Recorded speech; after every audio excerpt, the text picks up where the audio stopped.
Sa Bicol pa rin, nasa state of calamity ng probinsya ng Albay dahil sa epekto ng bagyong Christine. Yan at ang sitwasyon sa iba pang bahagi ng Bicolandia sa Balitang Hatid ni Bam Alegre. Sa gitna ng rumaragasang bahang dulot ng bagyong Christine, kahit madulas, buwis buhay na sumampa sa metal railings ng isang tulay sa Legazpi, Albay ang ilang residente para makatawid. Sa lakas at bilis ng agos ng tubig, inanod pa ang ilang bahay sa bayan naman ng Libon. Sa ilang highway sa bayan ng Owas at Polanggi, mabagal ang takbo ng mga sasakyan dahil din sa baha. Sa tindi ng pananalasa ng bagyong Christine, isinailalim na ang buong probinsya sa state of calamity. Sa isang paaralan sa Jose Panganiban, Camarines Norte, ang hagdan nagmistulan ng waterfalls dahil sa rumaragas ng tubig. Dahil sa patuloy na buhos ng ulan, nagkabutas na sa gitna ng isang kalsada sa bayan ng Daet. Nararanasan din sa baybayin doon na naglalakihang mga alon.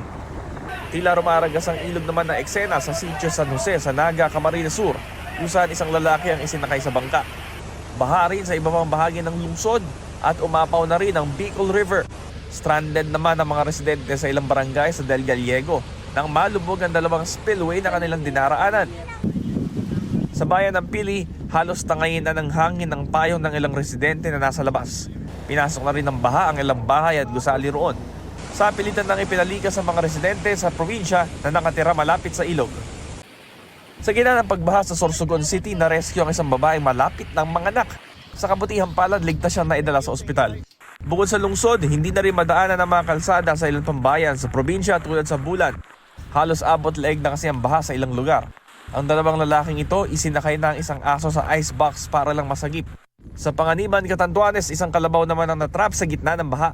Sinubukan pa raw itong kunin ng may-ari pero sa taas ng tubig, naiwan na roon ang hayop. Bam Alegre, nagbabalita para sa GMA Integrated News.